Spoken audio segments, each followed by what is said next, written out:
Thank you. That's quite the introduction. I tell you what, you guys have the amazing MC here, so I don't have to introduce myself. He already took care of that. So website security, security's scary, right? You don't really know what to make of it at first. You understand that you're going to have to deal with it. You start trying to figure it out. You realize some things like, strong passwords are important. Well, I can handle that. I think I got it figured out, and you start to go down that road just a little bit, just starting to dip your toes in. And then you start to hear about things like cross-site scripting attacks and SQL injection, and it just freaks you out. You have no clue what to do. You try to wrap your head around it, and then you feel like, I can't figure it out. It's terrifying, right? But it doesn't have to be. It doesn't have to be terrifying.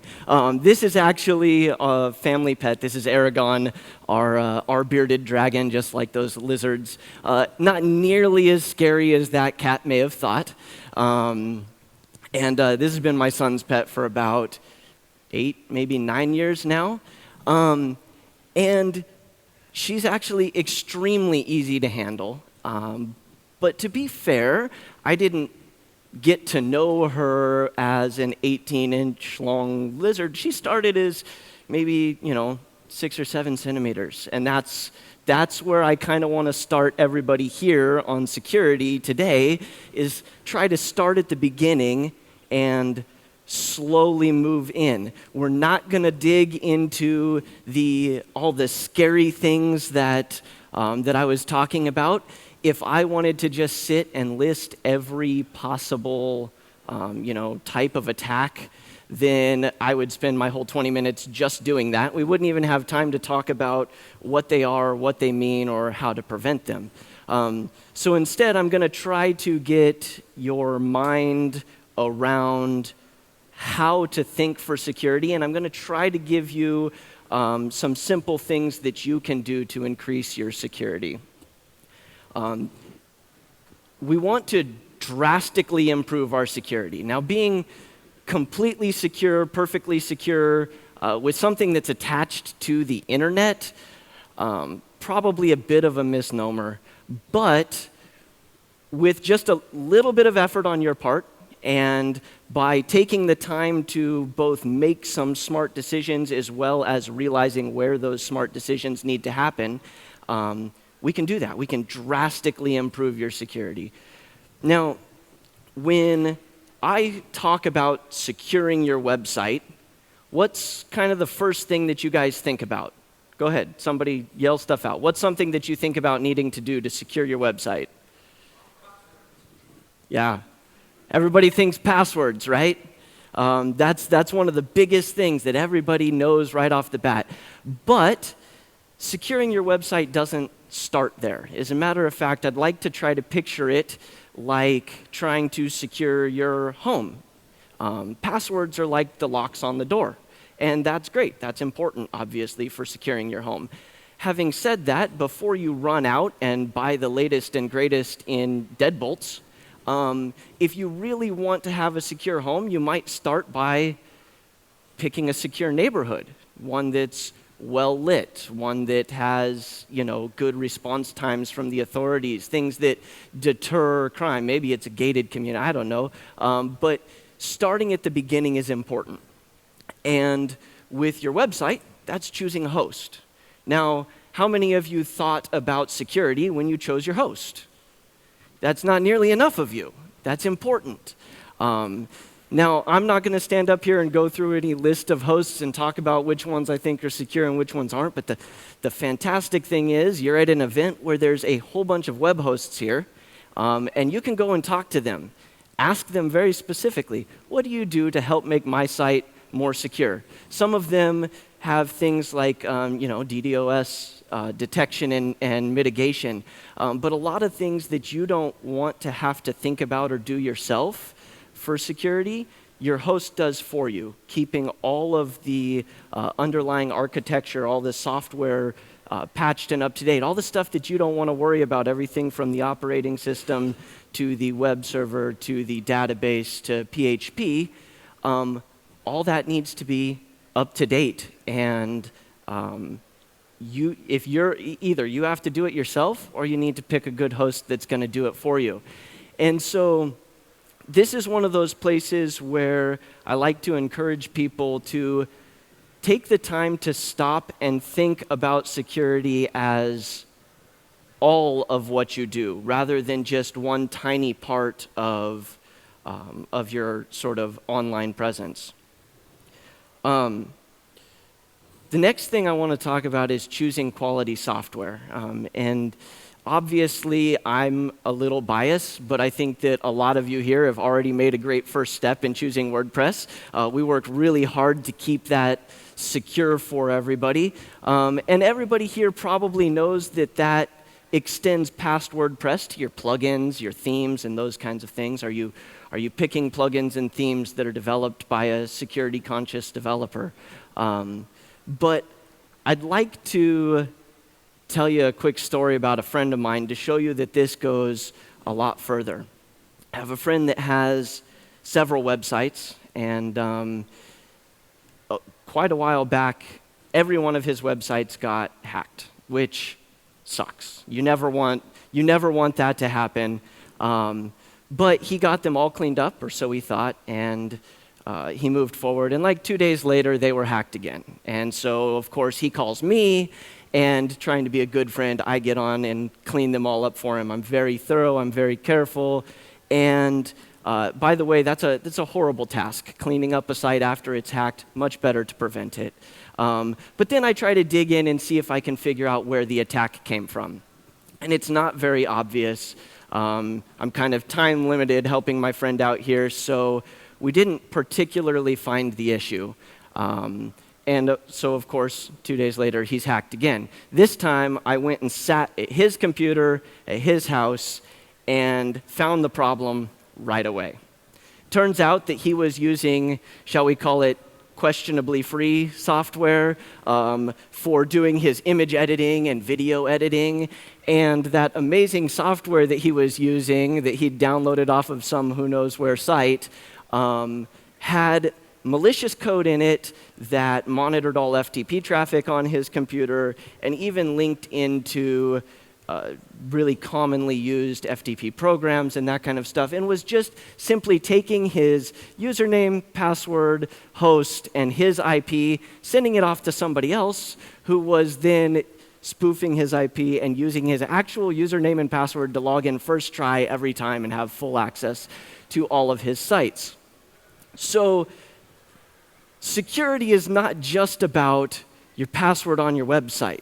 Security is about everything that you do that you're going to be using to interact with your website, the computers that you use to log on, all that kind of stuff. And so taking the time to think through the fact that all of these choices, all along the way, can potentially affect the security of your website. You can get hacked because you used image software that you didn't pay for. It's something to try to wrap your head around, to realize just how often through the process you should be thinking about security. And now we can move on to some of the stuff that everybody does think about. Passwords, right? Passwords. We should all have good passwords. We all know we need good passwords. Everybody here came into this talk knowing that you should have a good password, maybe even a great password. But what makes a great password? Well, it needs to be long, and it needs to be random, and it needs to be unique. Long, random, and unique. And by unique, I mean not used in more than one place. Different password everywhere that you need a password. So how's that possible? How can you possibly have passwords that are long and random, making them hard or impossible to remember, and unique? Well, you need a password manager. Who here is using a password manager? Hey, that's actually better than I thought. Anybody that's not, talk to somebody that had their hand up just now and figure out what one they use. I use LastPass, but there are lots of good ones out there. A lot of people use 1Password. I worry far less about which password manager you use and far more about using one. This is one of those places where you have to put in a little effort. It's going to take a little bit for you to get your password manager set up. It's going to take a little bit for you to get used to using it. The great thing is, in the long run, honestly, it's not going to drastically affect your workflow, and it's probably going to make things easier rather than harder. But it's going to improve your security so much, so much. So how can we take passwords, something that everybody here knew was important, to the next level? Who here uses two-factor authentication? Yeah? Who uses it everywhere that it's offered? Yeah, very few people. I definitely do. I'm a huge fan of two-factor authentication. Passwords, even strong ones, unfortunately have a few weaknesses. The biggest one being that they don't get changed very often. Even somebody that's extremely security conscious may change their password every, few months, 3 to 6 months. Who has changed all their passwords within a year, like has no passwords that are older than a year? Yeah, see? And so let's imagine that your password is fantastic.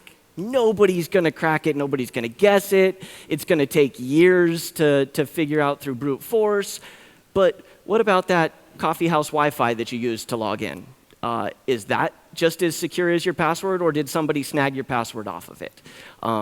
And that's where something like two-factor authentication can really take passwords to the next level. When we talk about multi-factor authentication, there are 3 basic ways that you can confirm that you are who you're claiming to be. Something that you know, such as a password. Something that you have, like your phone or one of those dongles that your bank might give you. And something that you are, like a fingerprint or an iris scan. And multi-factor, or two-factor in this case, authentication is making sure that you have something from at least 2 of those categories.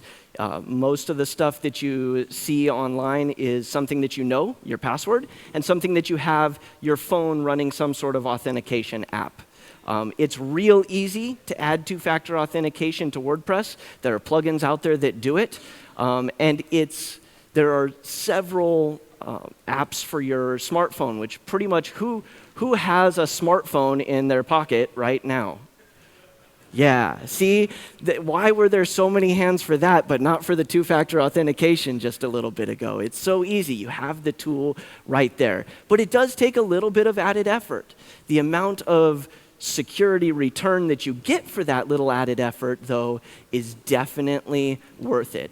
Now, this is one that, again, it'll take you a little bit to get used to the workflow, but unlike the password manager, it'll always add a little bit of time to your workflow. It'll take you an extra 5 or 10 seconds to log in.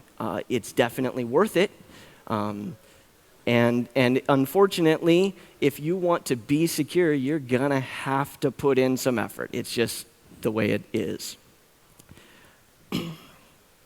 Now, this is a quote from Gerald Barron, a guy that I work with. He said, "It's not if you get attacked, but rather how you prevent it from being successful." A lot of times when I do these kinds of talks, I get asked, why? Why is it so important? My site doesn't process credit cards, or, isn't something that people might target for any reason. But there are 2 basic types of attacks on the internet. There are the focused attacks that people are specifically targeting a site, often politically motivated or monetarily motivated, trying to take credit cards or steal identities or whatever. But the far more common, far more prevalent attack is just these scripted attacks where somebody has actually written a program that goes through looking for sites with weak passwords, poorly configured servers, out-of-date software with known vulnerabilities. And those kinds of attacks are completely indiscriminate. They simply go through Google, not looking for any particular key phrase other than maybe a WordPress page that they think might be susceptible, and they simply try everyone. You will be attacked if you haven't already. So make it hard on them. Let's not make it easy for these guys, right? And if you take the time to make these few smart decisions that I was talking about and put in that little bit of added effort, you will be making it drastically harder on these guys. Start by choosing a good host, right? Those of you that said you didn't consider security when you chose your host, time to talk to your host, or at least go talk to some of these hosts that are here. And you're going to choose good software and not just WordPress. I mean, WordPress is a great start, but take the time when you're thinking about all the different bits of software that you use to try to consider your whole workflow and how does everything that I do affect my security. You're going to use a password manager, right? It's the only way to have long, random, unique passwords, and that's what they should be, long, random, and unique. And you're going to use two-factor authentication. Everybody that had that smartphone but not that two-factor app, you're going to go install one of these and start using it. See? It's easy. And now I think that I have some time for questions.